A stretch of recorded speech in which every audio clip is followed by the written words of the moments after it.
Hey everybody, thank you for joining. This is the weekend vlog for August 18th, I think. So this was a really busy and hard weekend. There is a pile over here that was like pushed up with a bulldozer, and it was just scraping of all of this ground, including all the junk, ton of trash that was in there, and this was all pushed up into this hillside, into this, not hillside, this hill.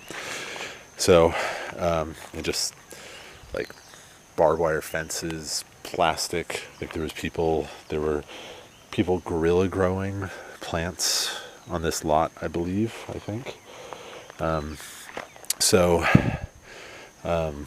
I took a pickaxe and just chopped away at this all day. I took a full load of junk to the dump. But what I did is all of the organic matter and all the broken trees and all of this chopped up fern and soil and stuff, I put in this new raised bed. So I also pulled all these rocks out of the hillside and off the path over there. But this is, I'm not sure if this is showing up on camera, but this is maybe 4 feet by 15 or 20. So loaded it up, topped it, stomped it. There's a lot of trees in there, broken trees.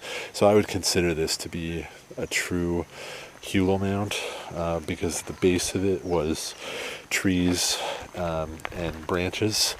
The next layer was a lot of soil from in here. So there was actually a lot of earthworms in that. It was pretty healthy looking, very healthy looking organic matter. So that went in here, and then I topped it with a little bit of mulch, and then I seeded it all out to daikon. That was hard work. And one of the reasons for daikon, for those of you that aren't already aware, daikon are pretty amazing at sending their roots all the way down in breaking up things like clay soil. We don't really have clay soil, but these are some daikon we're growing. And these guys are, by our standards for some of our root vegetables, these guys are going crazy. There's some daikon here, and then some more daikon over here in this tomato bed. So I lined daikon around the tomatoes, and the neat thing, this daikon just really wants to grow, and you can see the roots are just pushing. They're hitting rock instead of clay, so I think they're just pushing themselves out. But either way, I'd rather have a bunch of daikon growing in that hugel mound than weeds, and we'll get some daikon out of it, so that should be good. So that was almost all day today. So I'm gonna quickly go to the front, because that was the other big task for the weekend. One quick thing that I want to show though is this is taro that we planted, and we planted this a while back, maybe 3 months, 2.5, 3 months ago, and it just really hasn't done very well. It hasn't grown the way I thought it would. I thought the leaves were going to get really big. Like this guy right here has, not only is it not grown, it's negatively grown. It's actually shrunk. So I sort of, and the reason we put it there is because I think this is showing up, but this is like the end of a runoff area, and we thought that water accumulated here. There was a bit of like a lake or a river effect there, so we thought it was going to be a really wet area, but I just don't think it's quite wet enough. So last week I took some some of the taro, and I just planted in this bucket. And I think I talked about this a little bit last week, but I planted it in the bucket, and now I've done it with a few more, and this is actually growing a lot. It's growing pretty fast. I did another one there, and then there's this guy, which I bought in a 1-gallon pot, and I just stuck him straight in water, This guy's gone, he's growing in water, and this thing has doubled in a week, like literally doubled in size in 1 week. So feeling like that was the issue. So looking forward to experimenting more with that. So the last thing this weekend, this was most of yesterday, was these palms have been in here for a few weeks, but they're kind of getting drowned out by some of the weeds, and you just can't really see them. So I started this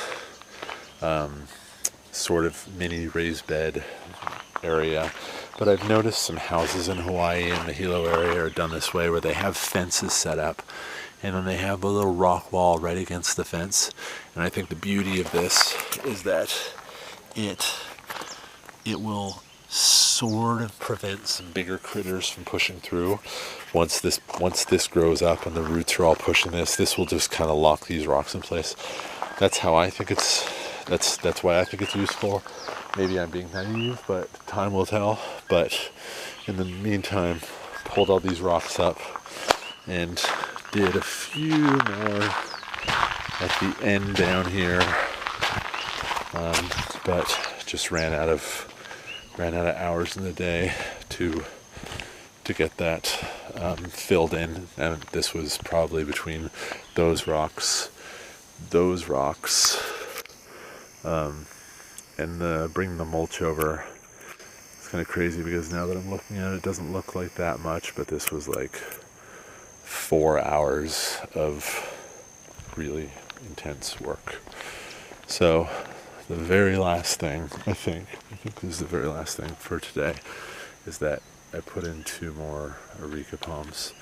A friend of mine gave me these 2 palms, and so they're the same as these guys right here, but put 2 more in the front, and you can see these guys next to their little seedling buddies, but that's what the mature one looks like. This is the mature one.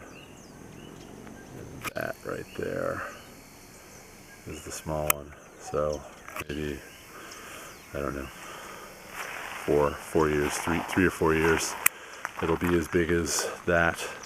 And the way it'll look is those palms will just line the entire front, that entire side, sort of like these guys were already lining. So these are the other full-size ones that I put in, but these full-size ones against the fence will continue along. And then so it's already been planted from midway in the yard over there, all the way around the front, and then all the way around this side, leading up to the end of that rock pile. So there's already maybe, I don't know, 70 or 80 of these seedlings in, but I think it's going to look pretty great. I hope. Oh, one other thing too, what I've done here is in between every one of these palms is a papaya seedling. So one of these papaya seedlings is going to be in between each one of these, just like this happy fella. Okay, that's about it. Thank you very much for watching.